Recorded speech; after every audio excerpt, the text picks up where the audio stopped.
即係買翻同區7年樓齡，佢哋冇辦法離開呢個社區嘅。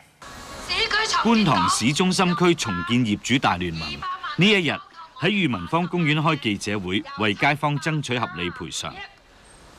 到場嘅除咗市建局嘅代表，仲有一支社工隊。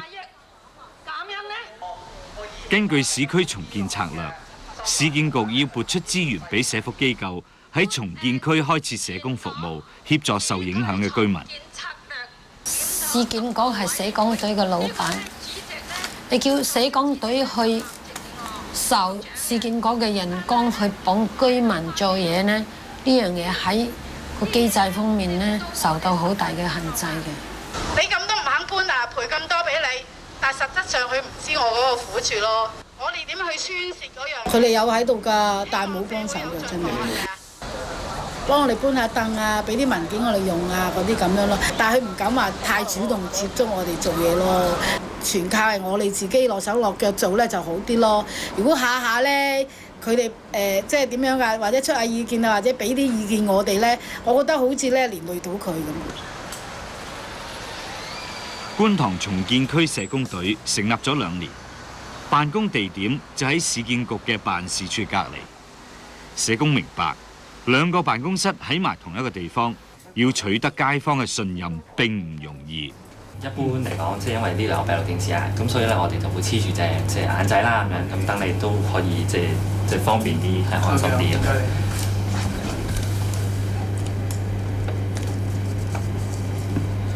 重建局嗰邊去即係完成到咩程序啊？你知唔知？即係即係對於街坊嚟講，呢度就唔係一個社工隊嘅地方嚟嘅。譬如嗰個保密啊，各方面其實佢哋都比較關心咁。係啦，其實我哋咧有個關於治安嘅座談會啦，咁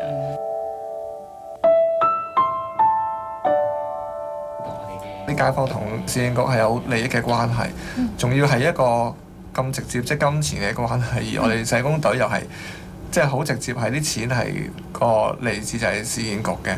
咁喺一個咁樣嘅關係裏邊咧，即係佢哋對我哋，即係啲街坊對我哋產生唔信任啊，或者一啲負面嘅諗法咧，咁其實即係喺我哋睇，其實都係正常咯。呢支社工隊嘅所屬機構，其實喺觀塘區已經服務咗10年。機構嘅負責人承認，佢哋申請到市建局嘅撥款，先至成立呢一支社工隊，為重建區居民提供服務。不過另一方面，佢哋又的確受制於同市建局簽嘅合約。咁呢個係一個合約關係，我哋要履行呢個工作。嗱，我哋都明白同事係有嗰種嘅困難或者吃力嘅位啦。我哋一定要係俾佢有信心咧，佢去作一個好嘅專業社工自主嘅決定。如果方便咧，我哋都想了解下你嘅情況啊，介唔介意開門傾一傾啊？根據社工嘅守則，一個專業社工首要嘅責任係向服務對象負責。遇到唔合理嘅政策，佢哋要倡導去提出修訂，促進社會公義，為公民謀取最大嘅利益。不過，重建區嘅社工感覺到，佢哋嘅核心價值不斷受到衝擊，佢哋嘅身份亦都受到居民質疑。我問唔到市建局，我入去下低資源中心問市建局啲職員，唔答我，咁點啊？咁我揾社工問咯。社工轉頭同我講，你係可以㗎，你自己走入去話俾佢聽，佢一定要答你。咁但係我就係試過啊嘛，唔得嘛。佢市建局唔講，我先揾你社工隊啫，係咪先？你社工隊轉頭同我答案都係同市建局俾我一樣啊嘛。俾我哋個感覺就係社工隊係市建局個傀儡。社工隊會唔會真係幫市建局做緊嘢咧？你問我咧，我心裏面團火咧仍然都好熾熱嘅。咁但係當然，如果即係唔局限於即係唔受制於呢啲撥款制度，即係冇咗呢啲掣肘嘅話咧，咁我哋做起嘢上嚟都會真係真正可以幫到街坊咯，變咗容易啲。咁變咗，其實我哋都有反映翻我哋個意見，就係希望獨立於即係市區重建局嗰度嘅，希望即係可能成立一個基金又好，點都好，即係可以唔係由市建局去直接撥款俾我哋。嗱，我哋都睇到呢個問題。咁如果長遠係可以獨立到，係解決到街坊嗰個信任，咁我哋都其實我哋都同意係咁行嘅，基本上。當我哋聘請呢啲社工隊嘅時候，我哋有好清晰嘅一個工作範圍嘅。呢個就係我哋嘅最基本嘅一個即係大家合作嘅基礎。即係如果佢認為有某一啲政策佢需要爭取咧，其實我哋絕對尊重佢喺第二個即係場合去爭取。喺灣仔利東街重建區，唔係市建局撥款聘請嘅社工，教啲居民去爭取權益，參與規劃重建，又協助班街坊要求市建局保留社區網絡。因為佢受制於市建局嗰個當日承辦嘅標書咧。而家利東街嘅項目已經塵埃落定，但係呢班過來人就仍然關注其他區嘅重建計劃。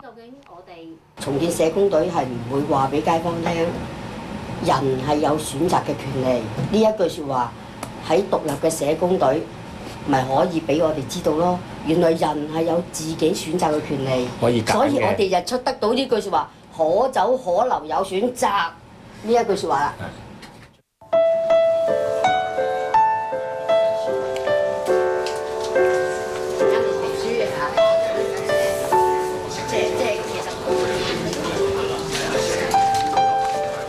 令到我哋有個形象就好似雙重效忠啊！一方面我哋收市建局嘅錢，好似要聽命於即係市建局啦。咁實際上我哋嘅工作係服務緊街坊嘅。如果由市建局撥款喺重建區成立社工隊呢一個做法，實行咗7年。不過呢個政策一直受到社工界嘅質疑。最近喺一個討論重建策略嘅諮詢會上，與會代表亦都公開反對咁樣做。我都有個親身經歷，都係話市建局嘅官員都同我講就話：你唔幫我，我點解要請你咧？咁樣我必然唔好請你啦，我必自己請人啦。不斷講緊係市建局嘅社工隊，係咪好多係河蟹社工咧？其實佢哋當啲社會政策出現問題嘅時候，社工係有責任去反映嘅。咁你要問下，究竟各隊社工隊有冇責任去反映到，有冇倡議到？呢啲就喺社工守則裏邊咧，亦都係寫咗嘅嚇，希望倡導修訂個政策改變嘅。即係社工隊要做嘅係搞嗰個個案式嘅嘢，係個案嚟嘅，就唔係嗰個大政策。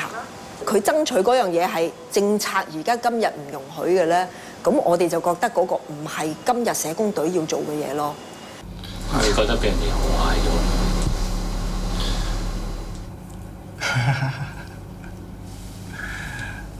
咁所以你話即係咪即係嗰個好和諧，唔係好出聲，咁搬走咗，咁就叫做好成功咧？咁即係我諗，在我睇就未必係咁樣嚇。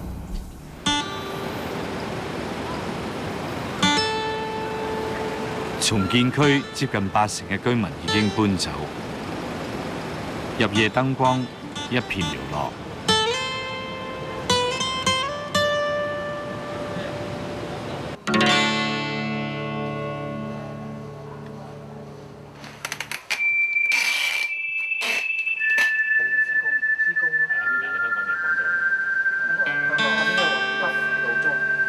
今朝先至將我爸嗰張相、施工張相咁啊，即係陸志夫張相，係啊，手提攞咗過去。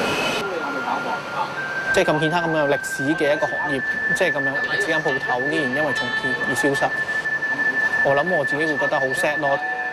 而家政府會做緊 review 啦，當然我哋對個 review 未必唔係好樂觀啦，但係起碼都係。我諗都係好啲好多民間嘅民間團體啦，或者好多文化界人士，佢哋去推動咯。即係嗰個推動嘅力量，其實源於其實佢哋喺個社區發掘咗一啲嘢，其實佢哋認為值得珍惜。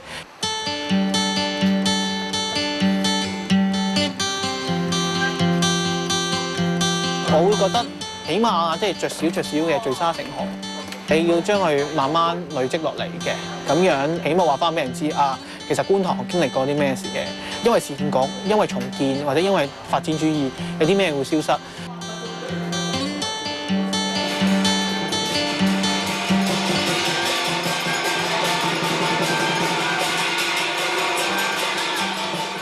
觀塘嘅命運或者真係改變唔到啦，但係希望嚟緊再200幾個重建區，希望都會有件事上面都會有啲改變。